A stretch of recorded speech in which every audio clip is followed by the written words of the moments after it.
All right, the 47th ASEAN Summit in Kuala Lumpur marks a pivotal moment for the region, not just in diplomacy, but in shaping the future of trade, digital transformation, and industrial cooperation. So with the signing of the three major frameworks, the upgraded ATIGA, the groundbreaking DEFA, and ACFTA 3.0 earlier, ASEAN is positioning itself as a globally competitive economic bloc. So, but beyond government-to-government agreements, how will these developments impact real businesses, especially SMEs and industrial players across Southeast Asia? So joining us today is Datuk David Gurupatham, co-founder of Industries Unite. Datuk, we have just witnessed signing ceremony of the ASEAN-China Free Trade Area 3.0 upgrade earlier. So generally, how do you assess ASEAN's 25's ambition to become a future-ready economic bloc? And from the perspective of Industries Unite, what structural reforms are most urgent to ensure the private sector voices, especially SMEs, are meaningfully integrated into ASEAN's long-term economic planning? Datuk. I think we would like to congratulate the government on a spectacular ASEAN 2025. I mean, you're looking at all the parties that are here. You know, it's the US, China, India. Don't forget, we also have the founding members of BRICS, South Africa, and all of that. It's really spectacular what the government has achieved and bringing all these parties together. Although there are many bilateral agreements, the most important thing is actually ASEAN in itself as a bloc. Now that we know that it is recognized as a bloc, the question is integration. How well are we integrated towards business and the business community? And I think the first thing we need to do is an integration in terms of capital and movement of capital, because for businesses to succeed or to do it, capital is a very, very important aspect of it. So we have to look into structural changes into our capital management system, banking, finance sectors, which are very important. And then also in terms of barriers that we have, inter-ASEAN barriers to trade and tariffs and things like that, I think there are still indirect barriers which we need to overcome. The other is, of course, movement of human capital, because we need to basically, if you want to look at ASEAN as a bloc, then the cost per human hour, if you want to call it a working hour, has to be very similar so that we don't have an unbalanced scenario.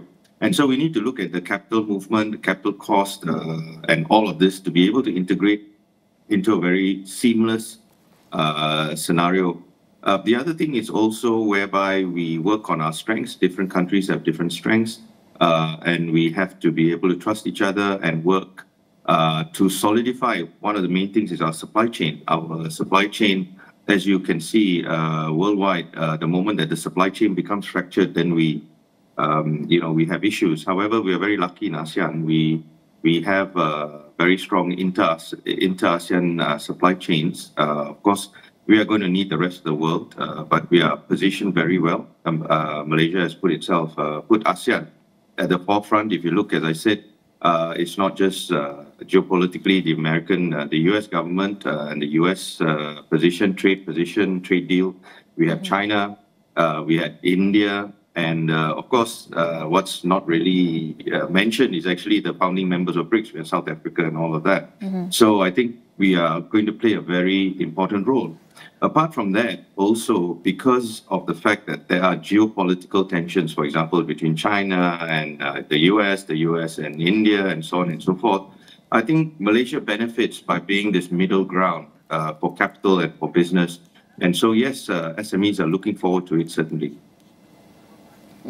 Let's look at the trade agreements and also the real impact, Dato. With all these new frameworks, ATIGA's second protocol and DEFA nearing finalization and ACFTA 3.0 signed, how can ASEAN ensure these frameworks translate into tangible benefits for businesses on ground rather than remaining high-level diplomatic wins? But all right, that was the 28th ASEAN-China Summit that happened at Convention Centre in Kuala Lumpur, a platform to strengthen economic ties between ASEAN and also China, where regional cooperation and also member states on China is involved. So to continue from where we left off earlier, Dato, we want to see how the trade agreements could actually impact on the real world with all these new frameworks, ATIGA's second protocol and DEFA nearing finalization and ACFTA 3.0 signed.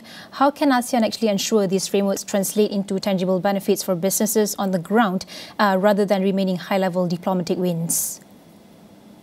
Well, I think in terms of these agreements, what will happen, I think in the near future, we will see adoption of these principles into policy. And that's why it's important that its policy is streamlined across ASEAN.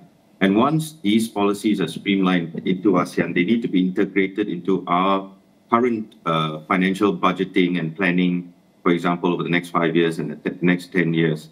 And that's very important because after that, then it translates down to be executed via various legislation, whether it's taxation or legislation that's going to support that. But quite apart from that, there's also, I think, a big need, other than just policy and translating some of these things downstream. We still need to lift up our basic infrastructure for SMEs and other businesses to be able to get the full potential of this deal. And what I mean by that is, for example, technology, digitalization, connectivity among ASEAN. I think we're still, there's still a lot to do there, so that we're able to actually translate all of this down. So that's going to be very important. Also, in today's world, energy is a very big factor now. Different, for these. Other than what I spoke about in terms of capital, the digital infrastructure, and also the physical infrastructure needs to be there. We need to be looking at very strategic planning, not just individually, but strategic planning in terms of ASEAN as a whole, in terms of connectivity, in terms of infrastructure and things like that. So that is really what the government needs to do. And then once we have all of that, the capital, infrastructure, and so on and so forth, you will find the trickle-down effect into businesses, right? Because whether it's a big business or small business, whether it's a project or not, there is a so-called trickle-down effect that then circulates among these economies.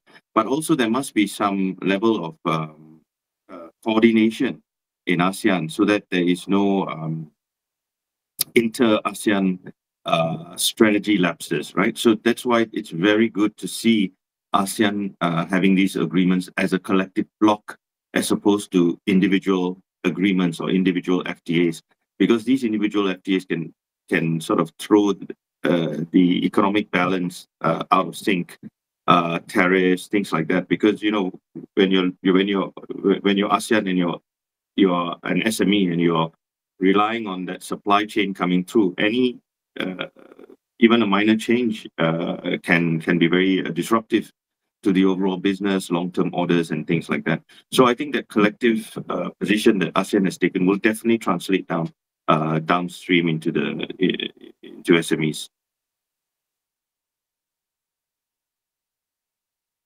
Nabila?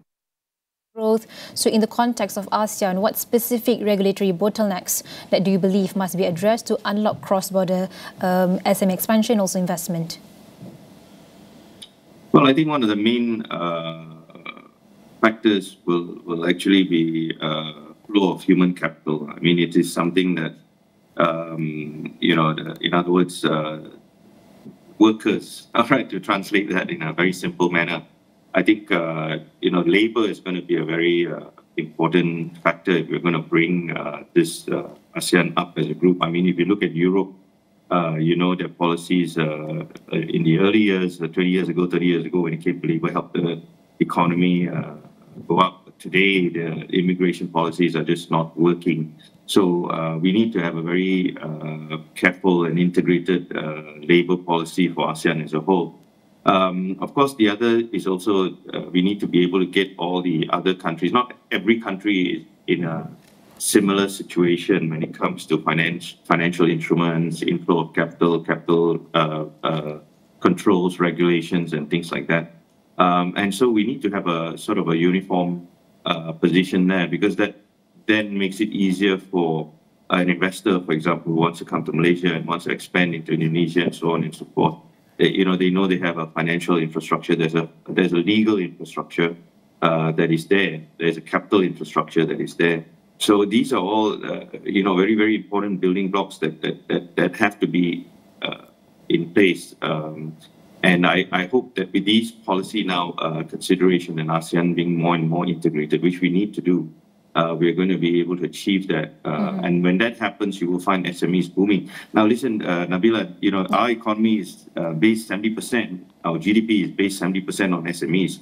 So you can imagine the impact that these agreements are going to have on the economy and on these SMEs. So, it's very positive.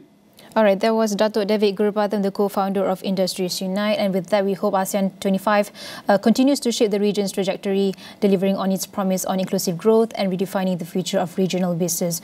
And for now, we have a lot more ASEAN updates after this, but we have to go for a short break. We'll be right back.